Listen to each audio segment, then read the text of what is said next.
There is a hierarchy to how I choose the next game I will play. The most important step is the most obvious one. How much am I looking forward to playing this game? Is it part of a franchise that I love? Does it look interesting? Did someone recommend it to me? The second one is, how much of the game have I had spoiled already? I love the spoilers, and I want as much information as possible, so the less I know about the game, the higher it ranks. Which makes the third step a very important one. How likely am I to have X game spoiled in the near future? Is this a game that has turned the gaming landscape on its head, with people raving about its story or gameplay, and become a major talking point for at least the near future? I think you see where I'm going with this. Clair Obscur Expedition 33 was undeniably the surprise hit of 2025, a year that was already incredibly stacked with so many great video games. There were many big profile releases, but most of them were from already established franchises like Testard 2 on the Beach and Silent Hill F, or mass-awaited games that already had a huge following such as Hades 2 or Hollow Knight Silksong. Some were indie games that, despite belonging in the pantheon of 2025, didn't have the popularity that or reach that the other games boasted. Games like Consume Me, or Despelote, or Blueprints, or Ooh, or... Let's say that 2025 was an incredible year for indie games. Yet, it was Clair Obscur Expedition 33 that took the world by storm.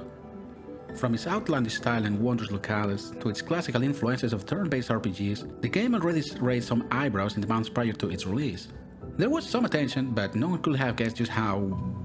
everything it would be. How good it would be, how incredible of a story, how addicting the combat system was, how wonderful of a world, how incredibly unbelievable superfluous soundtrack it will have.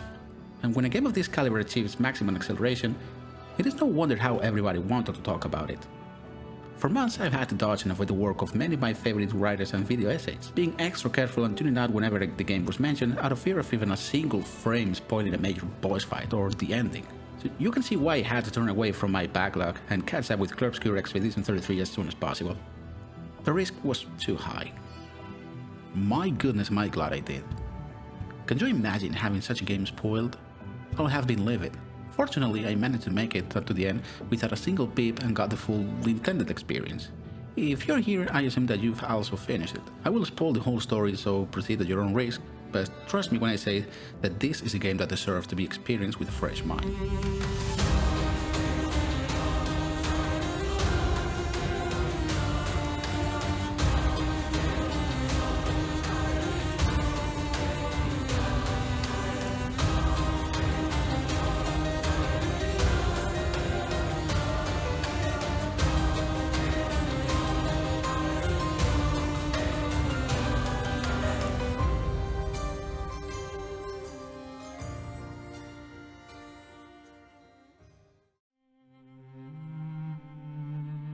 So, I was wondering where to start.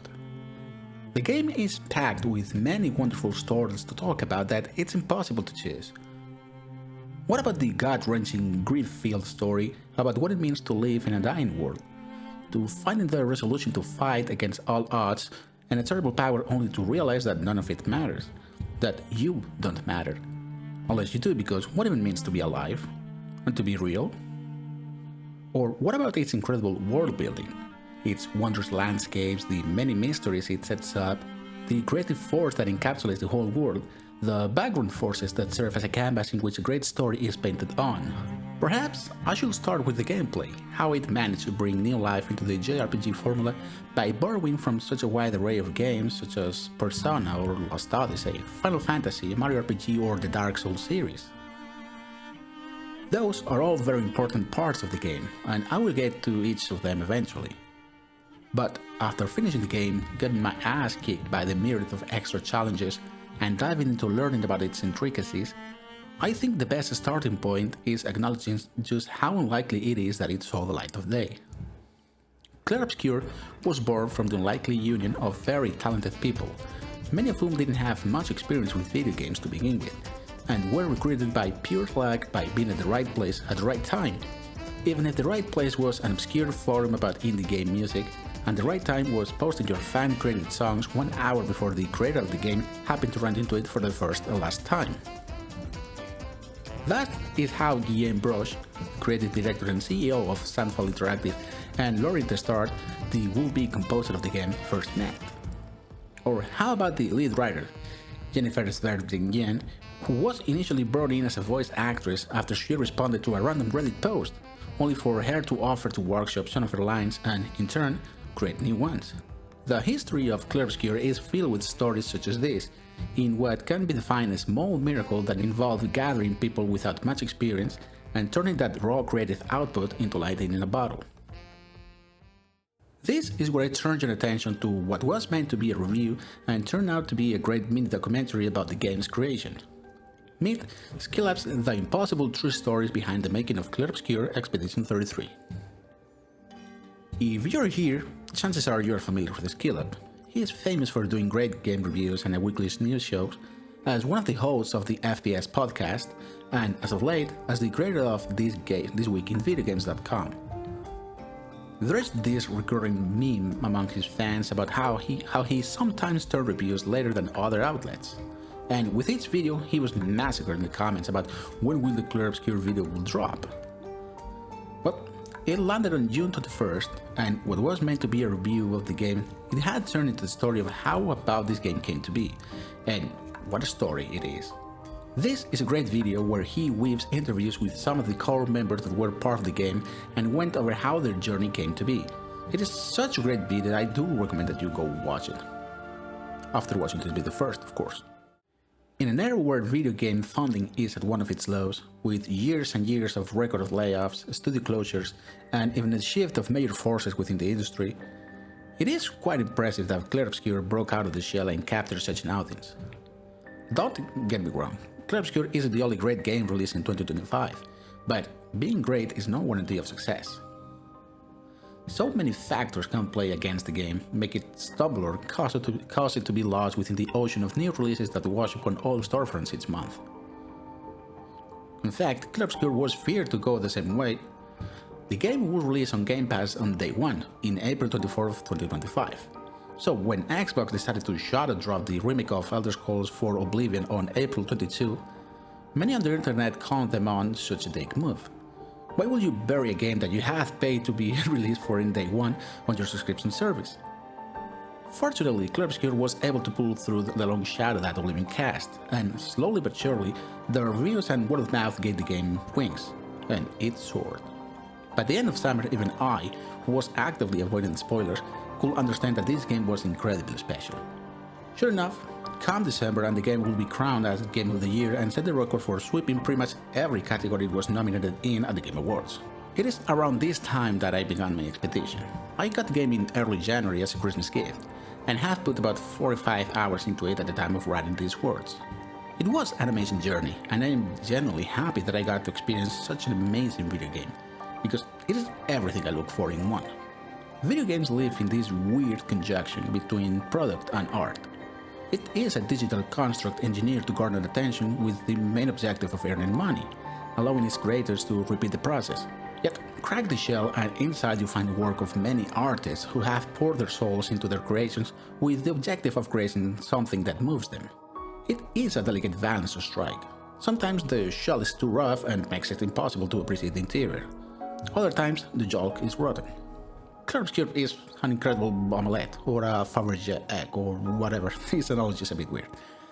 The end result, the combination of the facets that make a video game, is a superb experience, a tale filled with grief, joy, creation, destruction, the morality of art, and the responsibility as creator.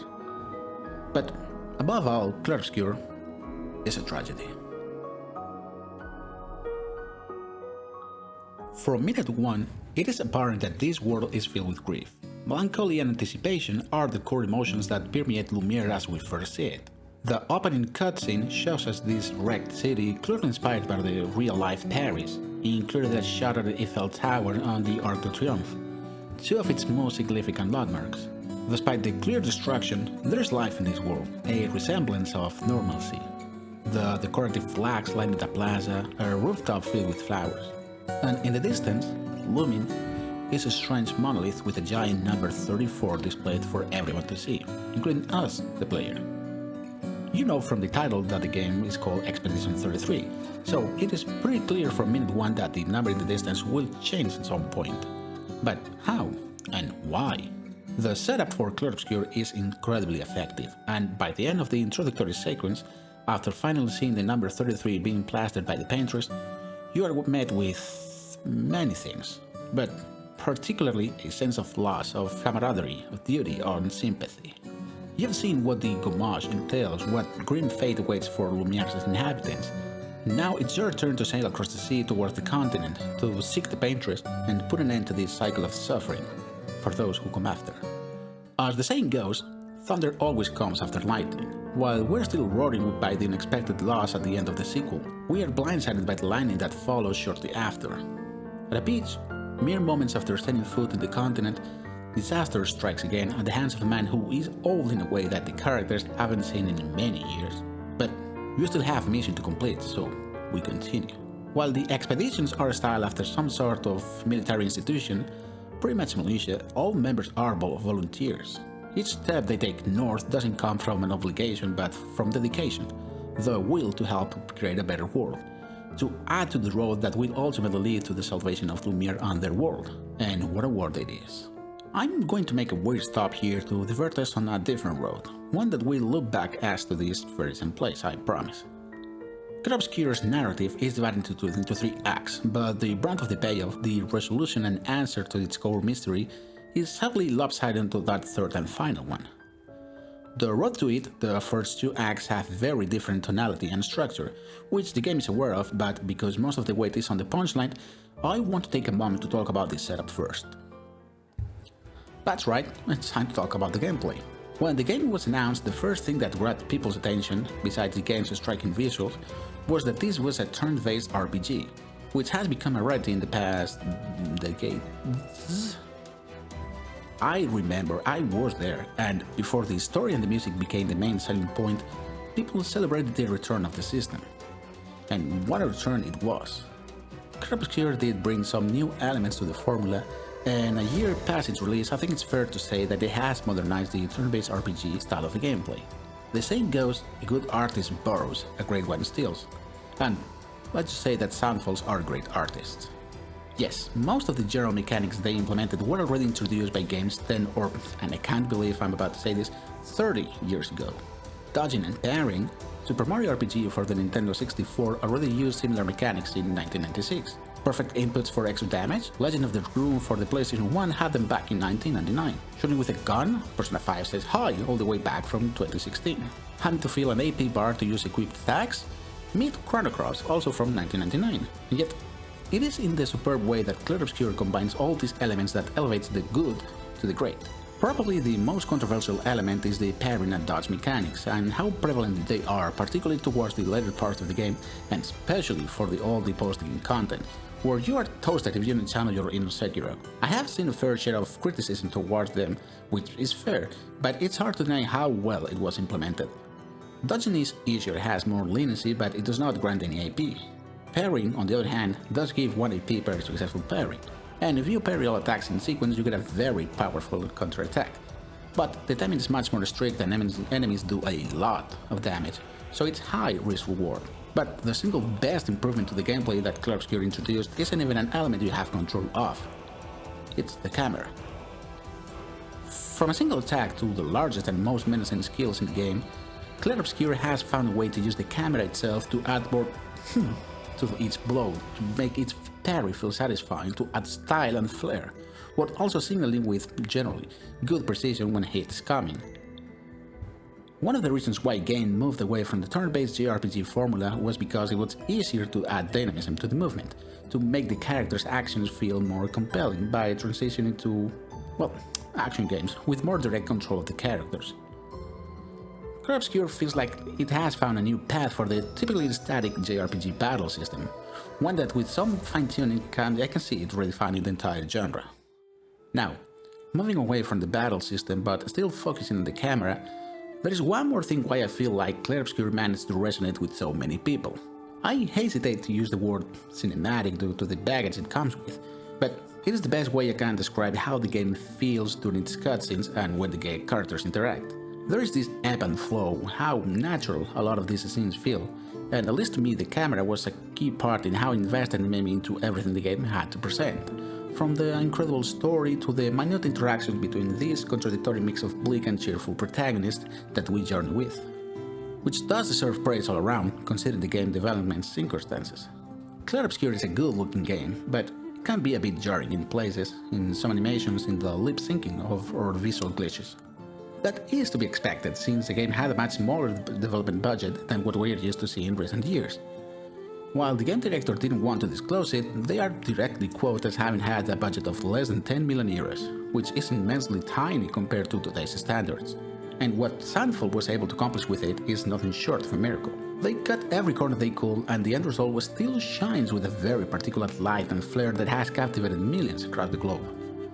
I do applaud every single person who collaborated and poured into this game, but in particular there are two areas where I still am, most impressed. The voice acting, and particularly the directing, was really top-shelf stuff. If we go back for a moment to that opening scene, to those great first 2 minutes and 55 seconds, it's easy to see how good it is, how seamless of an interaction, how real it feels, at least as such a word can truly be. I find it hard to pinpoint exactly what makes everything tick. It's the small details, the sound of a voice deflating, how a look turns away in shame, the minute details that add up to create something that resonates with the player, with its souls, for such is the purpose of art, to resonate. I have to admit that I am partial to the writing.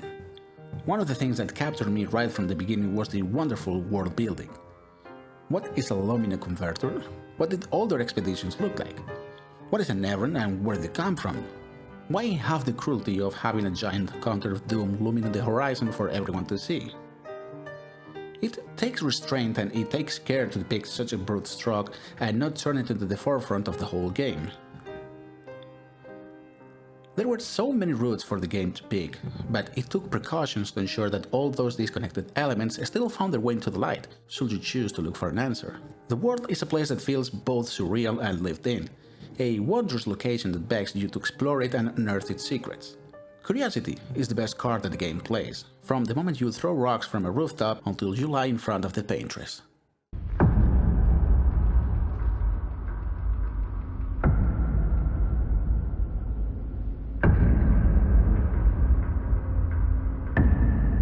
Clair Obscur is a tragedy, but you don't even know the extent to it until you finally break through and take down the paintress. You see it coming too. So many questions unanswered, the guilty glances. And then it happens. The cheers of Lorien inhabitants turn into the screeching silence as they wither into nothingness. How did this happen? How could Verso let this happen? And then, the revelation. This world of fantasy, this impossibly weird world and everyone inside it, was a product of someone's imagination. A painting, a mirror to the grim reality that waits beyond the frame. Act 3 is such a departure to what I thought the game was getting to that I wasn't even mad when it blindsided me with the revelation of the canvas and who the Desandre family really are. Finally, all the pieces began slotting in, filling the blanks that the game so carefully had laid out in preparation. There is this entire outside world that has barely been mentioned before, and it is by contrasting the suffering that the world of Clair Obscur begins to make sense. In the real world, a family lost Verso, a son.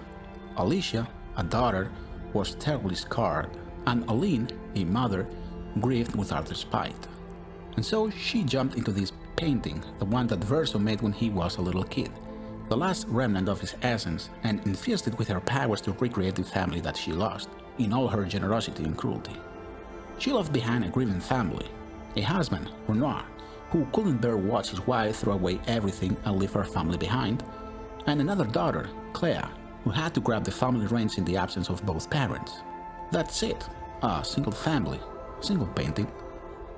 Clair Obscur is their tragedy. There is so much to unpack just from this revelation and done, so many layers painted on top of each other, a whole tapestry of color and depth and raw emotion. Many others have already talked about this revelation at length, about what it all entails. If you're watching this, then it's quite likely that you've also come across Jacob Galler's video, Clair Obscur is an endless canvas of grief, a great video essay in which he beautifully brings forward how death and despair are more than themes, they're the whole foundation of the narrative.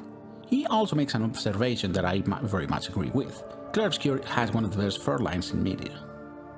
Other videos, like How Expedition 33 Exposes You by Daryl Talks Games, go over how the game pieces together its myriad of influences to create something new, culminating into the fateful question at the center of the game.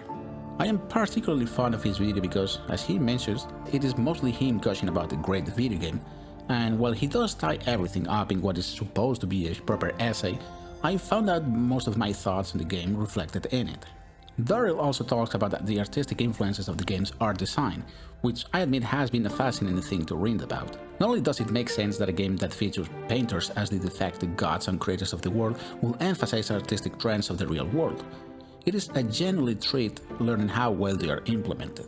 In particular, there were two sources I found when reading up on the influences of Clair Obscur that I recommend. The first is a video essay by Max Derrat titled Clair Obscur Expedition 33 is an existentialist nightmare. In it, Max analyzes the game from the lens of two of its most direct influences. The first is a painting technique that gives its name to the game, chiaroscuro, or claroscuro in Italian, or light-dark in English. It's a technique that emphasizes pronounced contrast between light and dark to draw attention to the eye towards a particular feature or theme. The second one, surprisingly, comes from neuroscience and psychology, from axons and neurons to Carl Jung and the Persona series. This is my first time watching Max Derrat, and needless to say, he has gained a new subscriber. But if you're really interested in learning about the game's influences, and I hope you do, then I have the perfect article for you. The Art of Clair Obscur Expedition 33 is an article by Julien Djoubri for the site Point and Think. This article is an incredibly thorough, well-written and interesting dive into the artistic trends and styles that serve as the foundation and inspiration for the game's design. From the expedition's clothing to the color palette, Julien provides an in-depth take on what the game's most striking elements, its distinctive visual design. If you're interested in Clair Obscur, then this is a must-read article. I guarantee that you won't be disappointed. I actually hadn't heard of this site before. In fact, I only arrived to the game thanks to the wonderful work from Critical Distance, which is another great site if you prefer the written word. But I am already anticipating it's going to be diving deep into the rest of their work. In fact, I am reading their latest article about loneliness in video games, and let me tell you, it's as fantastic as the Clair Obscur one. This leaves me in a curious position. See, the problem with catching up with popular recent games is that most of the conversation has already taken place, usually by people more talented than I am, and I am caught in the lull between memory recency and rediscovery. Have I found something unique to say? Or can I bring attention to a great piece that time has forgotten? It's hard to reconcile both, and sometimes you have to take a leap of faith. If you've reached this far into the video, I'll assume that you have found my opinion interesting enough that I have done at least something right. And you might want to know what I land in the quintessential question that drives the whole narrative. Like most great art, Clair Obscur is infused with a question, and the character's journey is there to help you understand what you will be asked at the end of the road. I have seen it framed in several ways, but in my eyes the most interesting and terrifying interpretation is this. Is life worth it knowing that it requires someone you love to suffer for all eternity? Or is death an appropriate ending for the entire world, even if it isn't exactly real, when it is powered by grief and everlasting misery? We are omitting a lot of context, of course, but at its essence, this is what the game asks of you when prompting you to pick a side. I have to admit that when I got there, I was leaning towards Versus' side. I found Renard's plea particularly sorrowful, and although he's the villain and final boss, the game makes sure that you get to hear his side. This isn't a madman trying to destroy a world, he's a loving husband trying to save his wife even if it means destroying the last remnants of Verso, his son, which I think we can agree is at least a sympathetic choice. I certainly agreed with it at first, when it is shown Aline's pitiful state as a husk of a person, clinging to the canvas and her grief in the same way an addict clings to the object of their obsession. Unfortunately, I betrayed myself in the end. The game does make a point that Mael, or Alicia, wants the best for both worlds, that choosing to save the canvas doesn't mean she's leaving behind the real world. Even Painter Alicia thinks so, seeing how Mael is a child from both worlds, and would like to see a resolution that satisfies both sides. I believe that the game presenting a good versus evil choice, that Mael would find a way to appease both sides and finally bring harmony. I was naive. By siding with Mael, I actively chose to preserve the canvas and hoped that things would magically be fixed by the wave of a brush. I failed to take into account that many layers of death that permeate this tragic world. At no point it is implied that there can be a happy ending for everyone, And when it is, the game leaves a backdoor open through which the cruel reality can sneak in. What truly shocked me about the ending wasn't the twist of Maëlle turning into the new Paintress, because of course she would, but how I put my faith into the tropes of the genre, in how the good path will magically solve all the problems away. The funny part is that it would have gone that way. This is a fantasy setting without any clear rules. It's very easy to come up with a way to keep Painted Lumiere alive and give Verso the rest he deserves. But if this was a story where simply wishing for the best will do anything, we wouldn't have been in this spot in the first place. There was no good or bad choice to be made. You could argue for hours about which one is the best one, about the morals of each choice, which one's most logical, or which one puts a heavier burden on your conscience. And there's plenty of people arguing on the internet, making correct points and waving perfect allegories to real life. But that was the point. It was never about which choice you made, but why you made it. Clair Obscur painted a beautiful, haunting narrative and walked you through it. And at the end of the day, the most important question it made was, what is more important in life? What would you do to preserve it? We all have masks, but the hard part isn't wearing one. The hard part is justifying why we use that one in particular, and knowing if we're ready to take it off, staring to ourselves and be at peace with what you see staring back at you. I will cherish Clair Obscur for many reasons, for being a great JRPG, one of my favorite genres, for having one of the best soundtracks I have ever heard and knowing how to use it perfectly, for having a genuinely interesting world building and premise, but particularly because it did one thing that few games have done: force me to put down the controller and make me reflect about the choices I have made. Thank you for watching.